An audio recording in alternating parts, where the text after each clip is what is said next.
All right, today we're putting together a playbook, not for a game, but for your life. We're going to walk through a powerful 4-part strategy designed to help you engineer your greatest comeback. So let's just dive right in.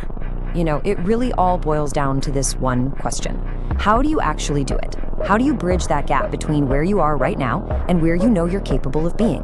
Well, the answer isn't some big secret, it's a strategy. And look, that whole strategy, it starts right here with this mindset. This has to become an unwavering commitment deep inside you. When things get tough, when the lights are cut off, when you've lost over and over again, the story you tell yourself has to be this one. It becomes your non-negotiable core belief.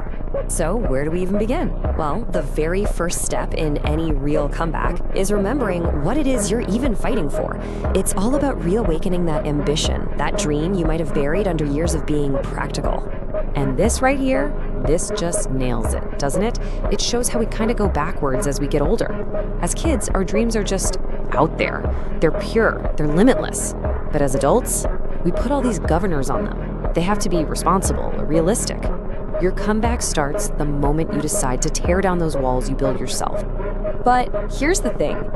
You can't dream of a greater life if you don't even appreciate the one you have right now. Gratitude is the fuel for the whole engine. I mean, think about it. Why would you want to be great at a life you don't even value? So the first crucial step is just being thankful for this very moment. That's where greatness begins. Okay, so you've reawakened that dream, you feel that fire again. Well, guess what comes next? You're gonna run smack into the biggest obstacle there is, fear. But as we're about to see, what if we've been looking at fear all wrong? This idea right here, this reframes everything. See, fear isn't a stop sign, it's a compass. It's that feeling you get when you're standing right on the edge of your comfort zone, on the brink of growth. That discomfort, that's actually a signal from your higher self pointing you in the exact direction you need to go. And this quote just hammers that point home. It reminds us that the path to everything we want leads directly through the very thing that scares us. It's like your potential is walled off and fear is the gate.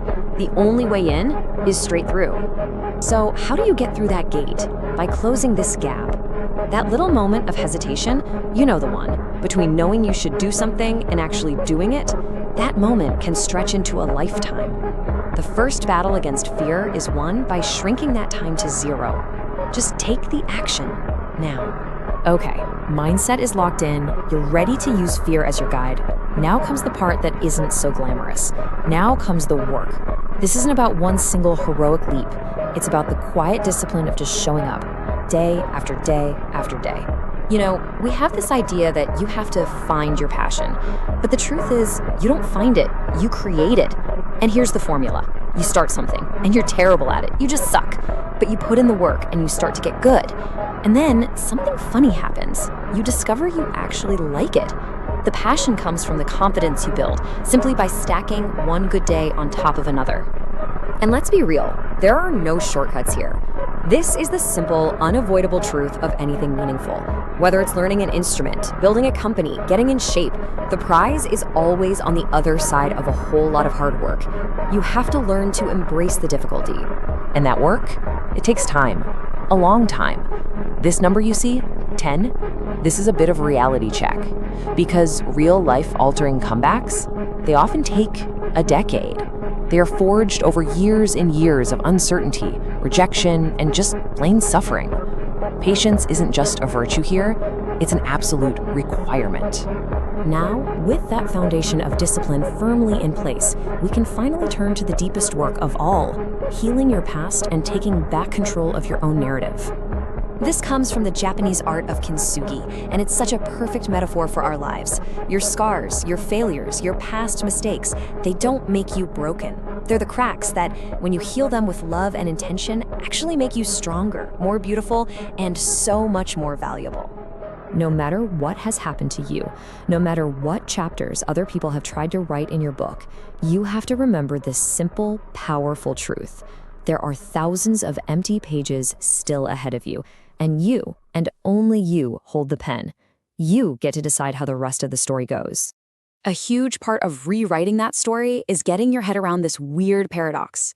We think trying to control everything keeps us safe, But it's just an illusion that creates anxiety. Your real power isn't in forcing things to happen.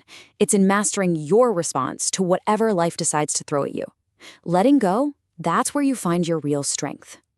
So finally, when you bring all of these pieces together, reawakening the dream, using fear as your compass, stacking the days with discipline, and rewriting your inner story, your comeback is no longer just a possibility.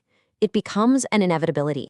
But what happens when you reach your goal? What happens when you get to the top of that mountain?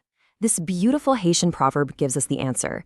The summit you were fighting so hard for, it's not the finish line. It's just a mile marker. Because once you get there, the clouds clear and you see the next peak waiting for you. And this is the ultimate realization. People at the bottom of the mountain will never get this. They think you did it all just to get to the top. But you know the truth. The real joy, the real fulfillment, it wasn't in arriving at the summit. It was in the struggle. It was in the climb itself. So the playbook is yours now. You get it. The journey is the destination. The climb is the goal. So the only question left to ask is this: what's your next mountain?